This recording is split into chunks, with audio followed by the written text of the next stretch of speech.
People are going bonkers for these adorable teddy bear glass cups at Starbucks. The drama over these Starbucks bear cups is absolutely... Do you have more back here? Cheers. Yes. Can I get two? Sorry, you gotta wait over there. I need one. Can I get...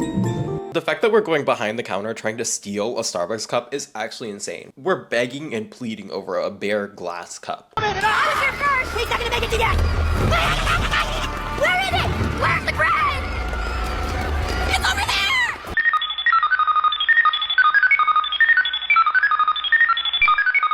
Going to business school taught me absolutely anything. It's that consumers are very dumb and easily swindled. Yet another trend has taken the internet by storm, and by God, it's literally the combination of multiple things that we've already talked about here.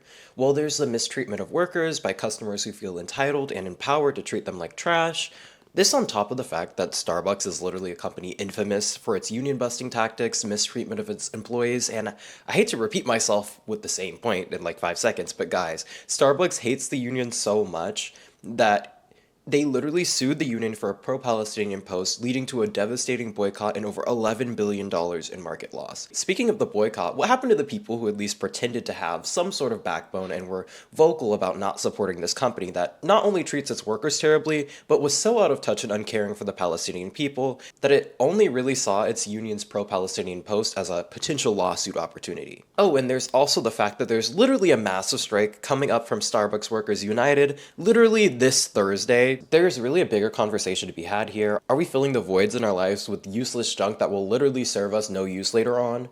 And no, I'm not trying to be high and mighty above everybody. Many a time have I jumped for joy over buying the new video game for like $60, or spending way too much on a graphic tee at the mall, or my eclectic assortment of skincare products that I think I need to buy because of some specific skincare concern that honestly people really don't take notice of. But the truth of the matter is that half of this stuff really is not going to get used. When are you going to touch your Glinda Stanley Cup that you waited outside for hours in the cold Target parking lot for and fought 8 people over? I truly feel like our lives under the system that allows billionaires to buy our politicians, developers to continue to make every apartment luxury, and offer scraps of affordable housing that are accessible to an extremely small percent of the population and not even fully accessible to the people who are the most vulnerable and really need affordable housing, sells us food that makes us sick and then charges us thousands of dollars, whether it's directly through medical bills or indirectly through insurance, which we still pay monthly for, but we will go into the medical office after paying like $300 a month and they'll be like, hey, we actually can't cover this fully, so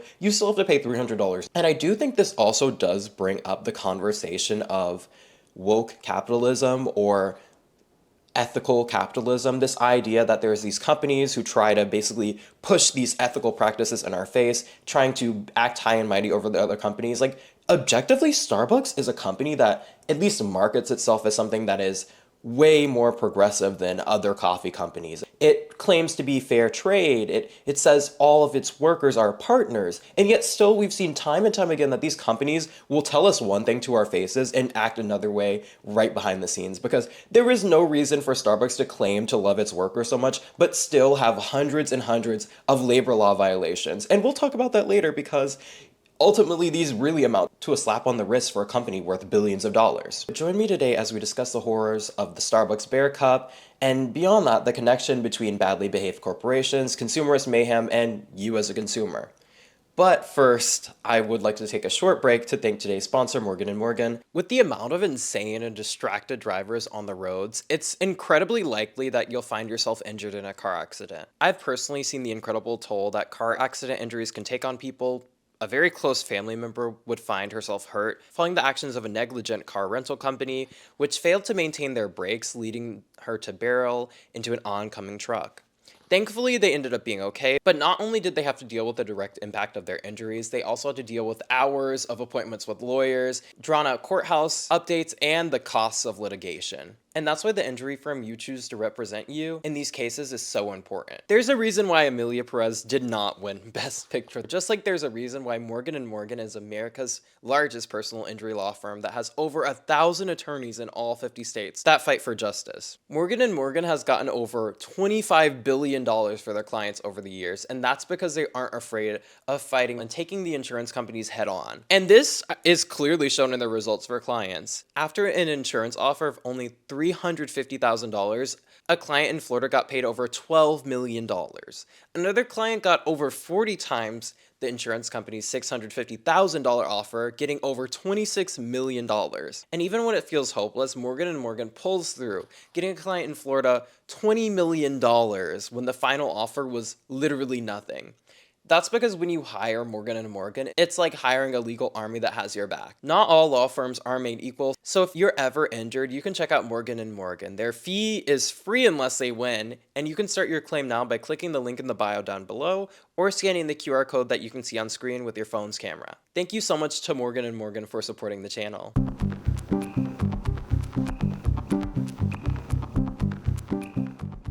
Now, last week, Starbucks would announce something that really seems very innocuous, really seems like it's not going to start that much of a stir. It's this little barista cup. It's kind of cute. It's, in my opinion, it's not really all that. Like, it's a glass bear cup with a straw and a Starbucks logo hastily pasted on there. Like, literally half of the cup doesn't even look like it's Starbucks branding. You could take off the sticker and you would have no idea where that cup was from. And you can also see how quickly these dupes came out on the market. I'm just thinking they got this manufactured for a very cheap price and people were just extremely excited and gagging over this. They were also doing a Hello Kitty collab apparently, so I'm shocked that like both of these coming out at the same time is kind of maybe what led to this craze. Just looking at it, I'm not really gagging. But apparently I'm in the minority here as someone who's not gagging, because as someone who doesn't go to Starbucks unless I'm forced to, not only due to the boycott, which everybody seems to be forgetting, not only due to its consistent mistreatment of its workers, but also generally the prices are really insane there.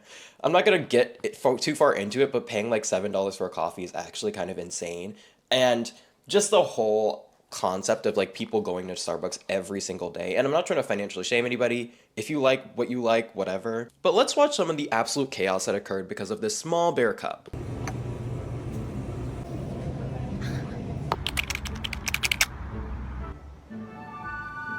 I'm sorry to stop and pause so fast, but the concept of waiting in line at 4:30 in the morning, and you're not the only person who's there. There's literally a line of people behind you. The girl in the back is looking very irritated. Like 4:30 in the morning for a bear cup, a glass bear cup, mind you, that is $30, which is already a ridiculous premise. But you know, we have dedication to wait till 4:30 a.m.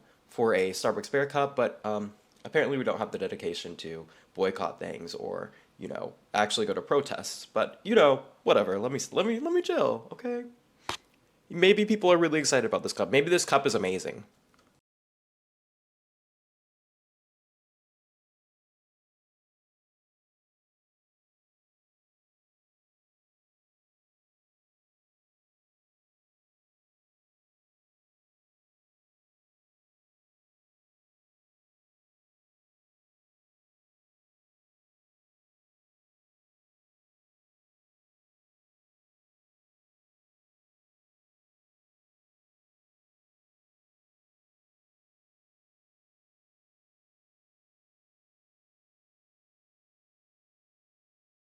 You went to 3 Starbucks locations, okay? The dedication to go to 3 Starbucks locations, the sun is clearly up in the sky at this point. It's been multiple hours just for a glass bear cup. And also, just as someone who's worked customer service jobs before, I remember when I worked at Target and there would be people like waiting outside to like get in. I would definitely look at you, walk in, close the door behind my other coworkers and just stare at you kind of oddly, because like we're outside Target at 7 in the morning and we're waiting to get in.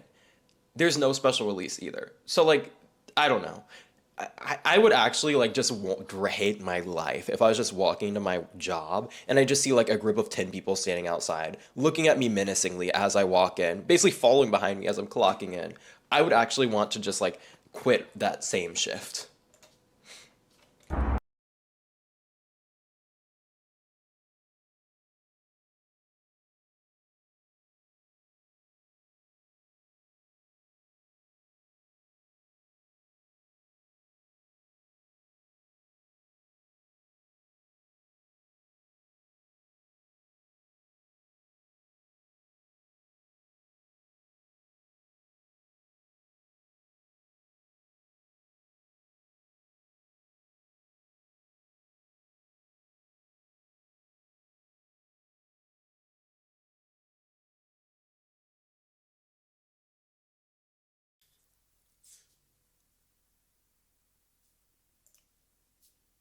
This is the exact moment I'm talking about if I was working at Target. I'm walking in and I'm looking like right past you guys and I'm closing the door behind me. And I'm actually having the fear of God in me, because if you guys are gonna walk in and like just absolutely cause mayhem, because we'll watch. People were fighting over these cups. People were physically fighting other people, throwing the glass on the ground. Like, it has been absolute chaos, okay? So this is actually something that I'm extremely worried about. Oh, and not to mention the fact that people have taken these cups as an excuse to basically just trash workers, and we'll see this later more. Like, people have used this as an excuse to bully workers, to attack workers, and I'm just like, y'all are attacking and bullying workers over a Starbucks cup? Are we serious?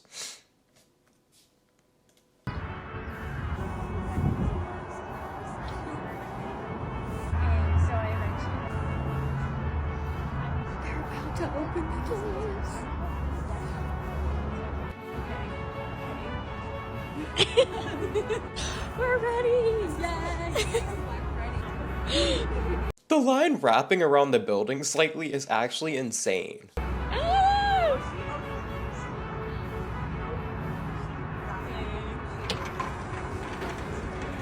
Good morning.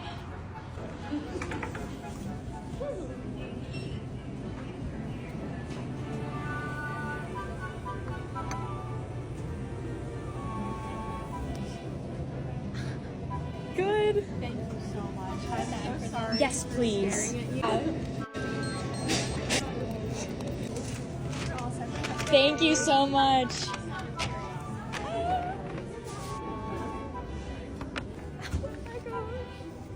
I did just want to show the process and just how bad it's gotten. And this isn't even the worst, okay? This was kind of like as the trend was building up. Yes, we're going to multiple different stores. Yes, we're waiting for hours outside in the cold. And yes, when we are there when workers are clocking in to open the store, and all for a cup that in literally a month people will forget about. For something that in my opinion is so non-unique, is so nondescript, that it literally looks like the only things that the Starbucks company did to change or edit this cup was to add the logo. And did I also mention the fact that this cup is $30? This is literally giving me trauma bad, not just from Target, but this summer, last summer, I was working at, this summer I was working at AMC, and we had like popcorn buckets.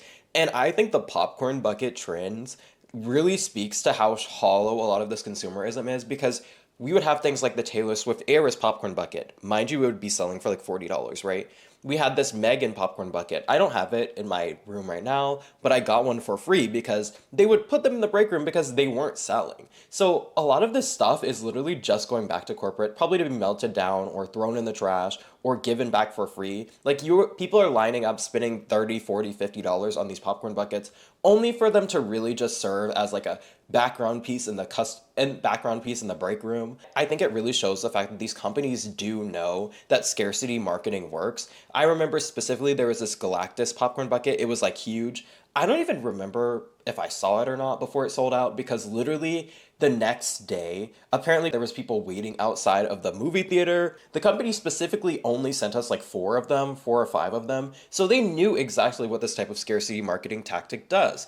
It really just proves to me the fact that these companies don't really care about the customer experience and care more so about driving a pipe, getting revenue. If they truly cared about the customer experience, I'm totally sure they could have had like a cache of 100 of these bear cups. And the craze over this Starbucks cup wasn't just limited to people waiting in line, weathering the elements for hours, which I think is already insane, but it actually has led to physical conflict. Yes, we are fighting over a $30 bear cup, apparently.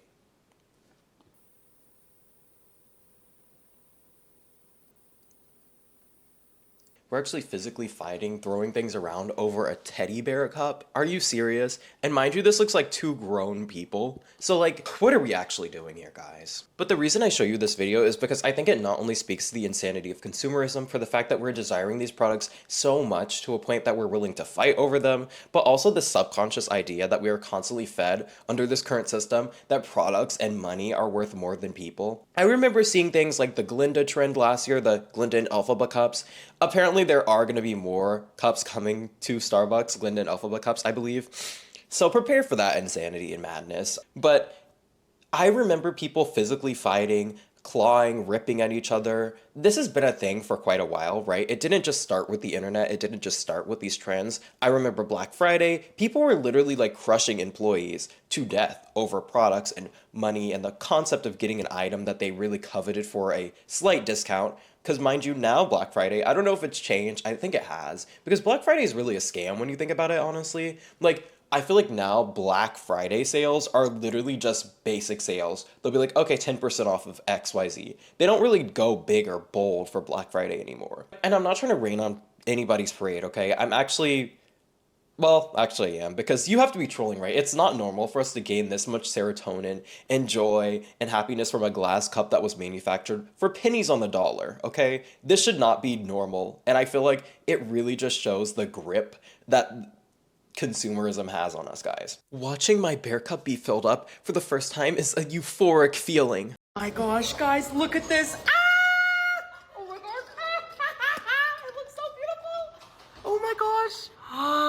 Hello. Oh. The fact that the cup has like clearly not been designed for Starbucks drinks at all, to the point that it cannot handle being filled up with like a full drink. Like, you're not even getting the full drink because this cup is clearly not designed for Starbucks drinks, and it was clearly just from some like warehouse somewhere. Like, they clearly didn't even think about the customer experience at that point. So it's not even filled. I don't know if I'm nitpicking on that, but I just feel like that's something funny. Also, the awkward smile and head shaking of the worker is just so customer service. Trust and believe, if you've worked a customer service job, you've had a moment like this where a customer is just weirding you out bad, but you just have to smile and nod and pretend that everything is fine. And honestly, because of the popularity of this cup, there is an entire industry propping itself up. Influencers and those with resources are able to pay thousands of dollars for this cup, which I think it's just unhinged and ridiculous, especially in the current moment that we're in right now, where people are literally not getting their food stamp payments. I know this is a recent development, but the government has, or they're on the way to opening the government, but there is still the fact that people are going without pay for literally weeks. And also the fact that people are literally basically told to starve or figure it out, not getting SNAP payments, and we're paying $1,000 for a Starbucks cup. So today I spent $1,000 just so I could get this Starbucks cup. I've been looking for this bear cup for a couple days now. Literally ever since it came out, I knew I needed her in my life. So I drove to 50 Starbucks in my area, and some of these influencers, I'm like, honestly, if you like her, whatever, I don't know her personality online, but some of these influencers are so jobless, so like just free to do anything, girl.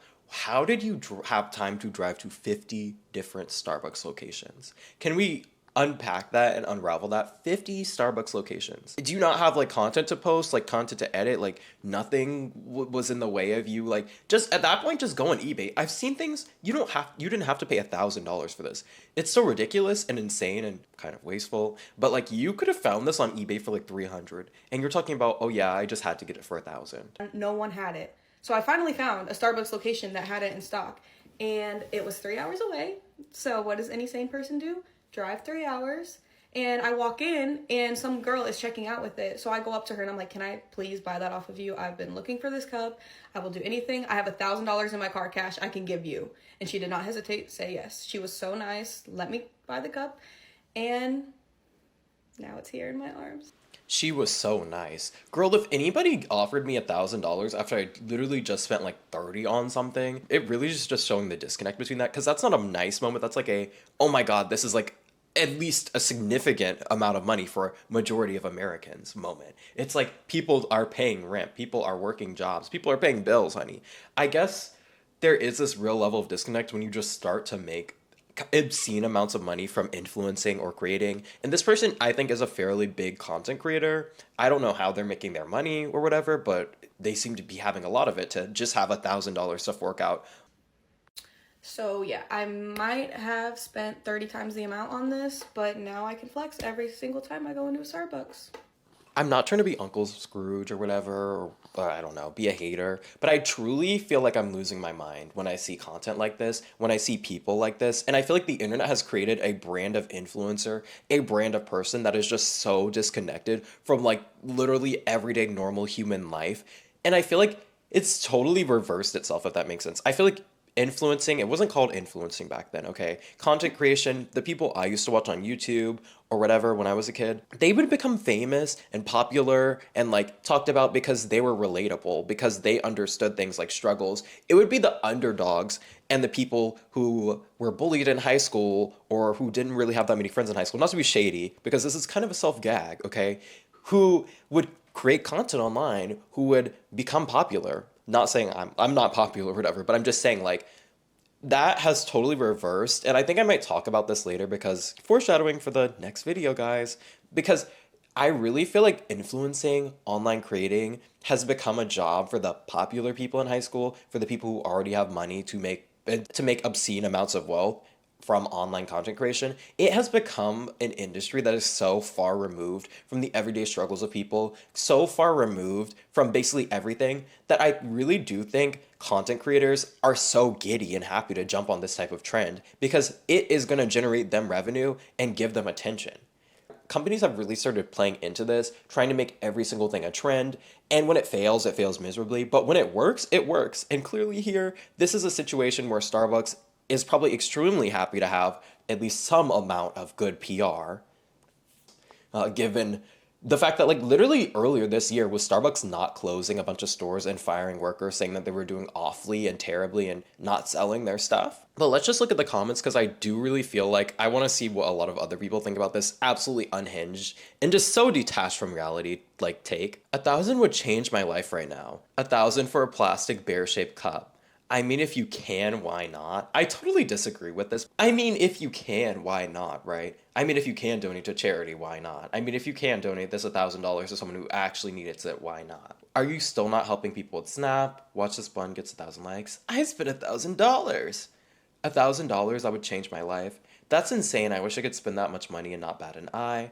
Imagine driving 3 hours and spending $1,000 on a cup. And I truly feel like this is something that's also not touched on because like, I really want to go through like a day in the life of these type of influencers because when you don't have like any responsibilities, any real job, and you're able to drive to 50 Starbucks to buy this cup, and this is aside from the fact that you're spending $1,000, I think a lot of people who are influencers and just have this amount of like, the concept of people just having that amount of time. I'm not saying I'm constantly booked and busy, but I'm saying I have a lot of things to do and like responsibilities, whether that be college, whether that be like work or background work or like organizations I'm involved in, like to the concept of having that amount of free time to drive 3 hours and go to all these different Starbucks, 3 hours front and back, so 6 hours to a Starbucks. When the average everyday person, like I was talking about in my The American Dream is Dying video, the average person is struggling with the 9-to-5 schedule and feels like they do not have enough time to actually live a normal life. All this to say that I've noticed this a lot really, the combining of forces of social media and these big corporations to create these trends, these kind of, to forge these cycles of insane heightened consumerism, whether that be Alani, whether that be the Stanley craze. And I really think this next video, we already watched one of his videos, which was the one where he was screaming at the worker, but it really just shows how content can easily be made. Rage bait content, sorry, I need to stop saying rage bait content, but content that is going to garner attention, get views, be beneficial to the creator, but also beneficial to the brand has really been thriving. And I think we've really seen this in these past few trend cycles. Guys, I got the bear cup! I got the bear cup! I got the bear cup! Grown adults, by the way, there's literally people dying. It's a cup that's going to be restocked. Jobless activities. I got the bear cup. It gets to a point. Not that serious. I thought we were boycotting Starbucks. I thought that too, but apparently a lot of the internet has a very short memory. But yeah, like I was saying, creators make these videos because they see it as easy views, as an easy source of attention, and people really start to get jealous and start to buy in.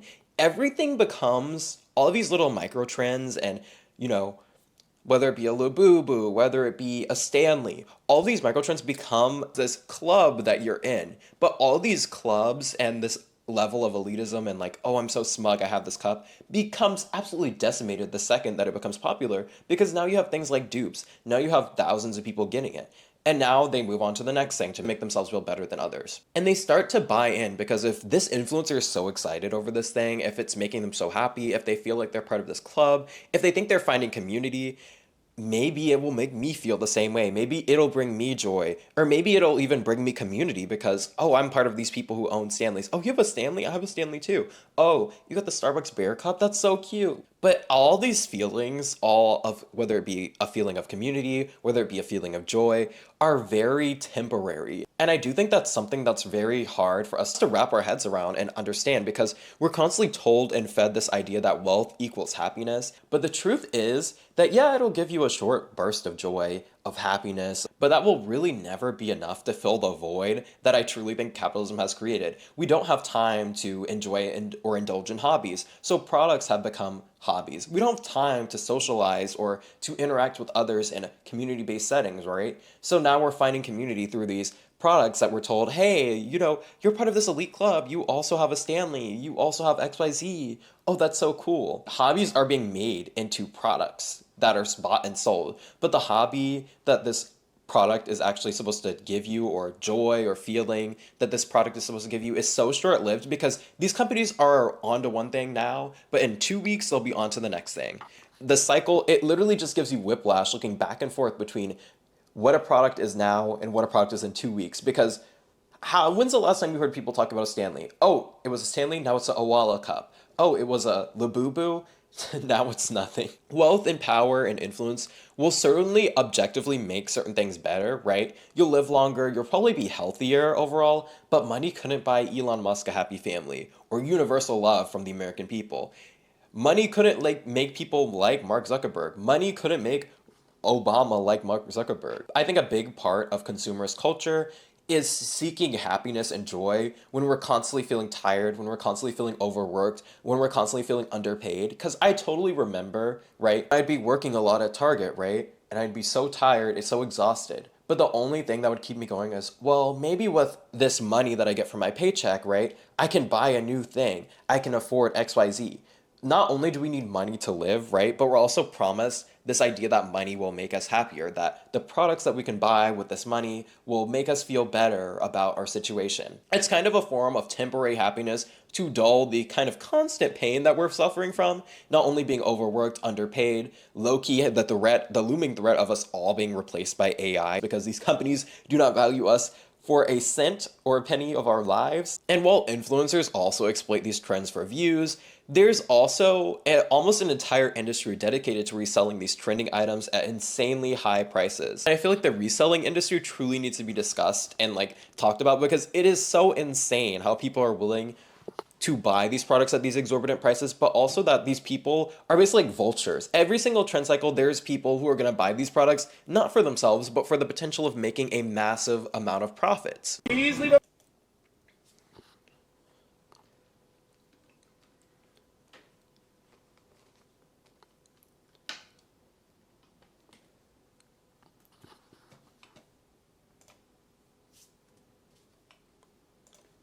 Starbucks barista cup release, $200 profit. Please leave a path to get to the register. There goes a bear. Crowd control, the store will be open, and there is no limit. So it is first come, first serve, so please be respectful of each other, okay?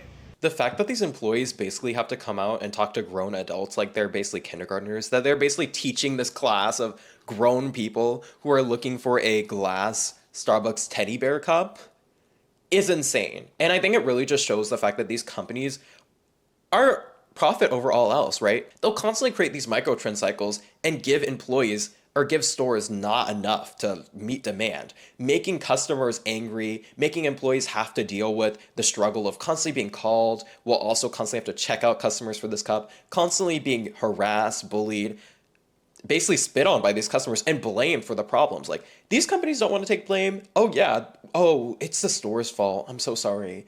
They knew well that this would be a popular product or that this would sell, and they still refuse to give stores an amount. And it really plays into this scarcity marketing tactic that has become more and more common, and I'm just really sick of it, honestly. It's now open. Run. Please leave a path to get to the register. There goes a bear. All right. This just really seems like a nightmare. Starbucks are generally already pretty small, so the idea of like 30 people trying to cram into one is actually stressing me out as just an observer of this. I cannot imagine being forced to be that employee, like stuck between like the counter and the customer. That seems like a claustrophobia nightmare. All right, folks, now we gotta leave some space so that I can sweep this mess. You paid double for it. It's for my girl. I just bought this cup for $30. In 20 minutes, it's sold right there. $115. If you want to access my reselling community, you can get a free 3-day trial. All you have to do is click the link in my bio and you can get access to... I love the fact that literally every creator online has a course or some sort of link in bio that they weren't like trying to sell you. Like, yes, it would be like if I was like, hey guys, I'm selling my own course on how to talk in front of your camera in your room. Please pay $59.99 a month for my course. And also, the course is absolutely terrible and it's not going to teach you anything. But now it's all about flipping. It's all about selling these useless products to the highest bidder. And this also does exist online. For example, on eBay, well, it did exist online in the video, but where you could find a cup for over $300. And I even see listings for $50K, which have to be jokes, right? I mean, unless a Zuckerberg or a Musk or maybe that influencer girl wants to toss another $50K to somebody. Rare Starbucks Barista Cup Holiday 2025 brand new limited edition. $50,000 or best offer. Now that is a little bit clickbaity because they did make it like $50,000 low-key probably just to get attention.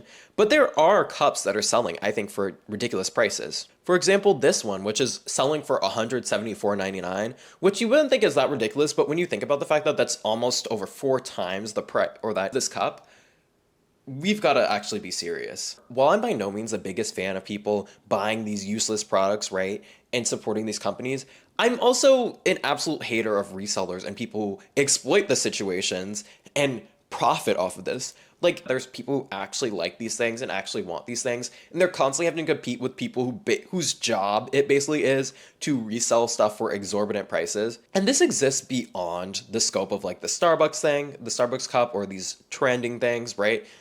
It exists at like concerts where people will buy tickets and then resell them for insanely high value. It exists in things like sneaker culture. I really just think something needs to be done about this, and I'm really just tired of this being a thing, right? And you might have thought I was on peak woke before, but guys, it's time to get woke. It's time to get woker.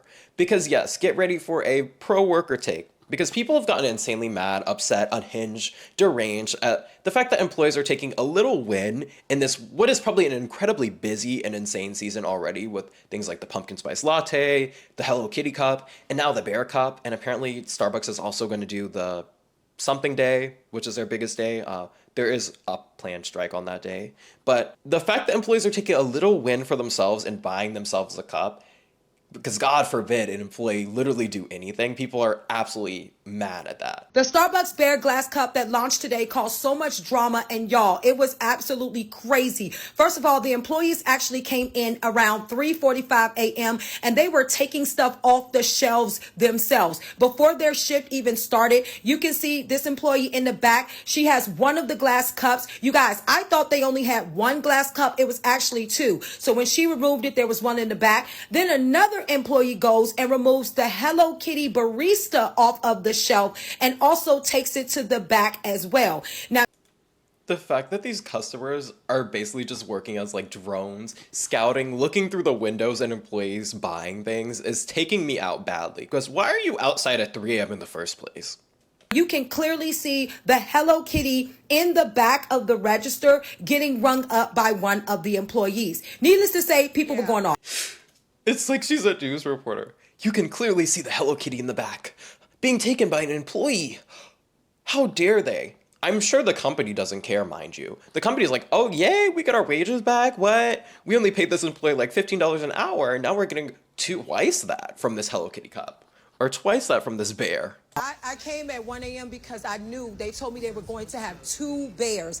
As soon as those doors opened, I sprinted to get the last glass bear. And I also got this adorable little like keychain set, but I wasn't too sure about. Girl, did you buy the entire display of the keychain sets, or are those not sold individually? About the keychains, they were $14.95 a piece. They also had, of course, their new holiday menu up. I love Starbucks holiday menus. They also had these little like Starbucks bear keychain stoppers, which are super cute, but again, $14.95. They had this cute little Starbucks pin set. And guys, look at all the holiday treats. I was obsessed with this bear cake pop. And here are some of the Hello Kitty items. Lots of tumblers, you guys. I love this glass one. There's little coffee beans on it. It was so stinking cute. I also love this tumbler as well. And if you actually run your fingers over top of the words, you can feel them. They're like I like how this is like a major selling point. Guys, if you actually run your finger over the top of these words, you can feel them. Guys, this Gatorade cup, if you run your finger, oh, I hate the crinkling noise that it's making. But if you run your finger over this groove right here, you can actually feel it. Isn't that amazing? Isn't that beautiful? Like, what are we talking about? Now, this one was less so, like, aggressive like some of the other ones that we'll see, but I just wanted to take a look at the comments here. Employees should always get first dibs. It's called a perk of the job. If the baristas get first dibs, whoop-de-doo. Y'all doing way too much for a dumb cup. Baristas put up with a lot. They should absolutely get first dibs.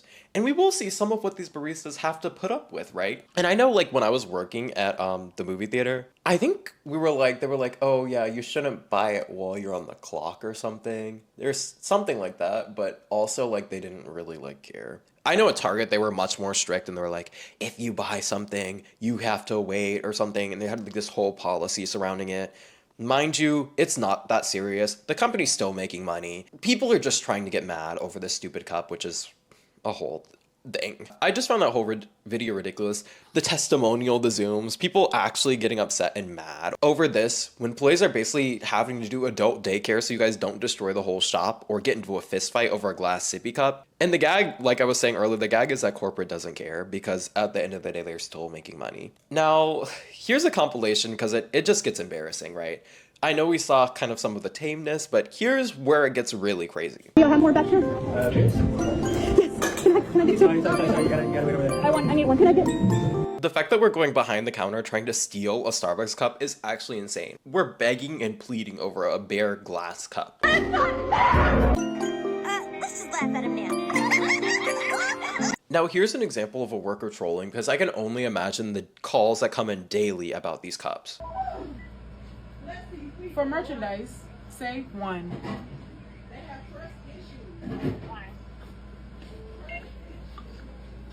If you're calling about the glass teddy bear, we are sold out. If you're calling about the Hello Kitty plush bear, we are sold out.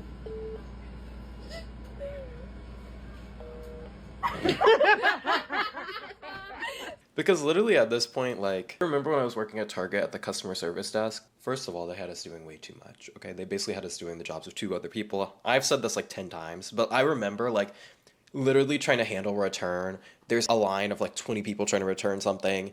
Someone's having like a complicated case where it's probably something they low-key shouldn't be able to return, but you know, I'm standing there taking return, the phone's ringing. Apparently we're getting in trouble for not being able to pick up the phone, and it's like, if you want us to pick up the phone, maybe don't try to have us doing like 5 other jobs, because while we'd be handling those returns, there's also people coming, parking their cars and asking for us to put their stuff in the car, and that's a timed thing. So it's like we're doing 3 things at once, and then we also have to fold the clothes, deal with, sort through everything into their proper sections. Like, I can only imagine what that's like at Starbucks, whether it's remembering the recipe, you know, having to make a customer's drink while also having to deal with a customer who's being difficult, and then the phones ring. Like, it's just like, ooh. And you know how I mentioned that strike and how it's coming up on Thursday?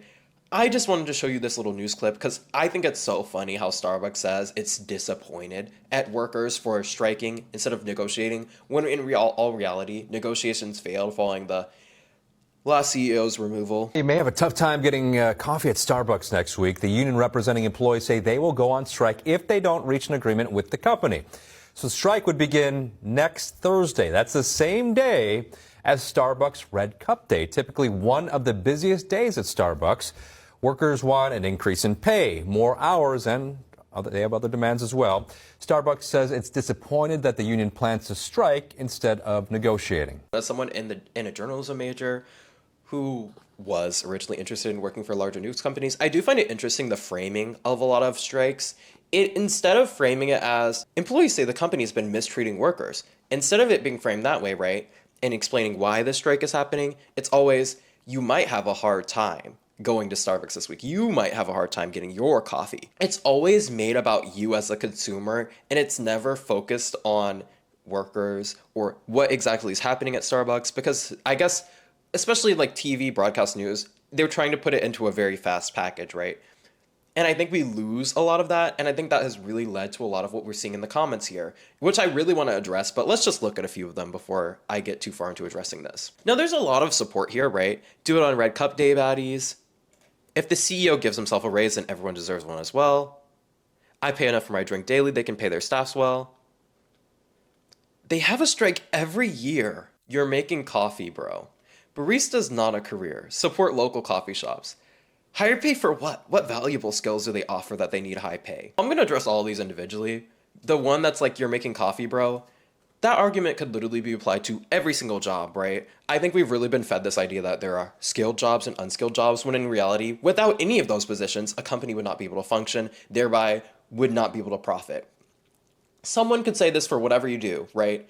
You're just fixing my car, bro. You're just filing taxes and looking through reports, bro. You're just analyzing the environment, bro. Like, literally anybody could apply that to any single job. And the demeaning of jobs that people think are lower than them, I really think has worked as a tactic to make us infight, rather than looking at the people who are actually making millions of dollars off of our work, like the CEOs, the 1%, billionaires like Elon Musk, who are basically just sucking up money from the rest of us. This next comment, barista is not a career, but support local coffee shops. So barista is not a career, but you're saying support local coffee shops? Like, that is kind of a contradiction in itself, right? Barista is not a career. But if you want to start your own company and basically be a barista, oh, that's a career, that's fine. Now, what valuable skills do they offer that need higher pay? I think there's this concept, this idea that they want higher pay, right? They do want higher pay.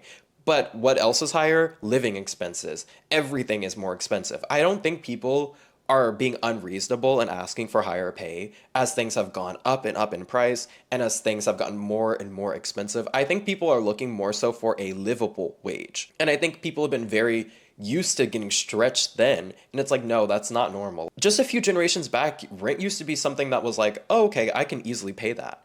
Now it's like a constant struggle. People are living paycheck to paycheck in thousands of dollars of debt, and that has been so normalized to us. But this really speaks to something else. Like, there's been decades of messaging against unions, against organizing in the workplace, and I really think it has become a necessity to organize, to unionize, because these companies don't really care about you. And no, I'm not just being a conspiracy theorist here. Here's a anti-union ad by my former workplace, Target, because they care so much about employees that they want us to worry about the danger of unions. And fewer grocery store employees mean fewer union members. And fewer members, well, that's a problem for the union business. That's right, I said business. Union business. A union is not a charity, it's not a club, and it's not part of the government. It's a business that has to take in money to survive. But it doesn't have any products to sell. All it has is memberships to sell. A union's only source of income is the money they charge members. Money for initiation and dues and fines and assessments. You get the picture. I just bring this up generally to just show the example of how unions have been constantly demonized by companies and how scared companies are often of unions existing. And I just find this insane, right? Because God forbid I can't say hi to a customer. Oh, wait, guess what? Target doesn't have a union. And guess what rule just passed there by corporate? Yeah, you have to smile and wave at everybody in a 10-foot radius now. Thanks, corporate. I'm sure you're making much better decisions than Target would be able to make if there were union rules. What's that? You're running the company into the ground and losing thousands and thousands of dollars because you're miserably failing? And now to turn my sights onto Starbucks, because they do really have a huge history of union busting and just generally terrible behavior. It's not just Starbucks, because apparently there's a lot of other companies that got on there, and I'm very disappointed at a lot of these companies, right? Trader Joe's was on there, and I'm actually like gagged. I thought they were more of a friendly and caring company as it pertains to their employees. Corporate union busting in plain sight. How Amazon, Starbucks, and Trader Joe's crushed dynamic grassroots worker organizing campaigns. Labor activism in the United States has had a remarkable resurgence over the last 3 years. In the past few years, workers mounted successful organizing campaigns at a range of companies, including Amazon, Starbucks, Trader Joe's, Barnes & Noble, Ben & Jerry's, Chipotle, REI, and Volkswagen. Moreover, according to Gallup polls, 70% of the US public and almost 90% of young workers approve of unions, a figure not seen since the 1960s. Now, here's where the article really gets into explaining how these companies kind of try to dismantle and destroy grassroots organizing campaigns. Corporate union busting is an enormous barrier to worker organizing. Workers at Starbucks, Amazon, and Trader Joe's have encountered multi-billion-dollar corporations who are prepared to do whatever is necessary, lawful or unlawful, to crush their organizing campaigns. Unlawful acts have taken multiple forms, including terminating union activists and supporters, committing acts of retaliation against union activists and supporters, threatening to close unionized facilities.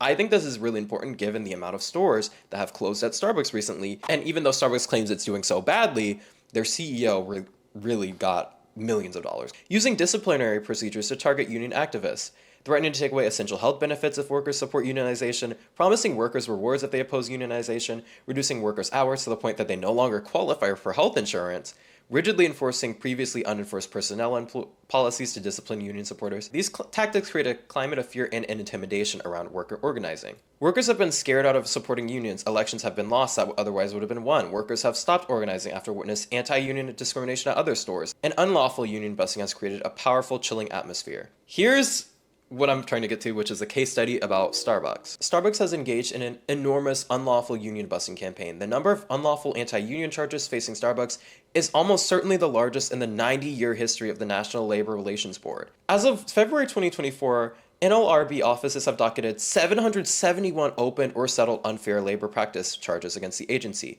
Regional offices have issued 135 complaints covering 434 unlawful labor practice charges against Starbucks. And now I know that might seem like a lot of word salad, so I just wanted to kind of explain some of this stuff. The National Labor Relations Board is kind of over workers' rights laws, kind of over specifically regarding like union laws. There are laws that are supposed to protect workers from unlawful intimidation, from the things that were described earlier that are union busting tactics. But unfortunately, I really feel like the board and just generally in the United States, a lot of the laws that are made to target corporations or companies and stop them from doing bad things are not proportionate. Starbucks being fined, let's just say $10,000 or $100,000 is literally a penny to a multi-billion-dollar corporation. And while these fines would be devastating for a smaller business, it's chump change. It's nothing, and they can continue to violate labor laws hundreds of times and not face any tangible consequence or even reputational damage. And now what Starbucks cares about really is a loss of money. And while yes, figures are older, and unfortunately a lot of y'all have started going back, but according to multiple sources that I found, Starbucks lost over $11 billion from a boycott following its lawsuit against its union after a pro-Palestinian tweet. Here's an article from Newsweek. Starbucks loses $11 billion in value amid boycotts. Now to kind of explain what happened here, apparently someone at Starbucks Workers United released a tweet supporting Palestinians, and this tweet was very early after October 7th, and Starbucks took that one tweet which was deleted and very quickly sued the union. But it really, in my opinion, that just shows how ready Starbucks was to attack its union. It's like they were just waiting for them to slip, honestly. Starbucks basically releases a statement accusing the union of supporting terrorism. Starbucks condemns acts of terror, files complaint against the union to defend partners and its company. The actions taken by the union have nothing to do with its representation of the minority of workers, of partners who voted to them to bargain on their behalf. In fact, their continued statements have led to Starbucks partners, including some they resent, being threatened and subjected to graphic messages. And this backfires, of course, because a lot of Starbucks' younger customer base supports Palestine, especially as the genocide got worse and worse day by day. Lynn Fox, the president of Starbucks Workers United, really explained more of what happened in this situation in this article, which I think is very well written, writing, quote, "Starbucks is exploiting the violence in Gaza and Israel to attack its union." Fox explains how, quote, "My grandmother and aunt were murdered at Treblinka, one of the deadliest Nazi concentration camps. 6 months before liberation, my grandfather died in Nordhausen. My father spent 7 years between the ages of 11 and 17 in 9 different concentration camps. Czech partisans rescued him and his brother from a forced march, during which my father became gravely ill. After the war ended in 1945, my dad landed in Windermere outside of London and was taught to socialize and eat with a knife and fork. He learned to be a tailor. He met my mother." So you can imagine my shock and deep hurt when this week the world's largest coffee company launched a series of attacks on me and more than 9,000 Starbucks workers who voted to join together in a union, alleging we support terrorism, hate, and violence. The company seized on a single tweet from the Starbucks Workers United account expressing solidarity with Palestine that was written by one person and not authorized by the union or its workers, and that was quickly deleted. It conveniently ignored other tweets that called for peace. This company is using that one tweet to over and over again falsely paint Workers United, whose frontrunners, the International Ladies Garment Workers Union, and the Amalgamated Clothing and Textile Workers Union were founded by Jewish immigrants who welcomed workers of every race, religion, and ethnicity as unhinged supporters of terrorism. Starbucks was really on the back foot here, and you can see their total tone shift from that last statement where they're basically like, oh, they're so reckless for posting this, to what they posted just 2 months later after the boycott got really bad. What has Starbucks said about the conflict in Israel and Gaza? Despite false statements spread through social media, Starbucks has never contributed to any government or military operation. What we do is fund food aid for communities in need. The Starbucks Foundation, along with global licensee partners, have partnered over $3 million to World Central Kitchen to provide more than $1 million to families in Gaza. Share this with others. Share Starbucks for the Record content directly on your preferred social media platforms with your network using the assets below. Now, I wasn't able to find any updates on the lawsuit, but I'm assuming it was most likely dropped because it was not a good PR look for Starbucks at all. And Starbucks is really just on the back foot here. Like, is it just me, or I just have recently been getting ads about how well Starbucks treats its workers, which they call partners? The performative capitalism is just really getting on my nerves, and I'm really tired of it. Trying to advertise that to the general public for some reason, like, yeah, no, that's not going to make me want to go into your store. But just to wrap my thoughts up here, I think we need to take a step back, not only in a sense of how consumerism is getting insane and really only offering us a shallow and short-lived happiness, but also in the sense that we're really supporting companies that we really shouldn't. Companies that absolutely treat their employee like trash and engage in very shady behavior. And I know it can seem hard, right? I probably, unfortunately, end up supporting a lot of companies. Like, there is, I think, a lot of people say things like this, like, oh, there's no ethical consumption under capitalism, right? But I think you can at least make an effort to try to be a little bit more ethical with it. Like, I'm not going to be perfect all the time. There's probably companies that I've supported, unfortunately, that do engage in these horrific labor practices. But I think once we learn about these things, we can do better and not support them. And I really think the $11 billion loss and Starbucks' quick heel turn on this issue shows that boycotting works. And the more that we put pressure on these types of companies, it actually works and they actually change. But I do think this also speaks to something that I was talking about over the whole video, the concept of woke capitalism, because I think that this really shows, like, unfortunately, something very systematic has to change here about how things work, how things operate. I think that these companies have been given free rein for so long that fines have not been proportionate, that there is really no oversight for a lot of these companies. And when there is, it's not proportionate at all. And it doesn't really hurt these companies in the way that these fines were designed to, right? But basically, the moral of the story is, if you want the Bear Cup, go to Walmart, and also support your local coffee chain. Please don't break the picket line for your morning coffee. And also, your purchasing power is that, it's power. And boycotts actually work. Boycotts actually make companies take action. But that's all from me for today. Bye, everybody, and I'll see you all next time. Thank you so much for watching.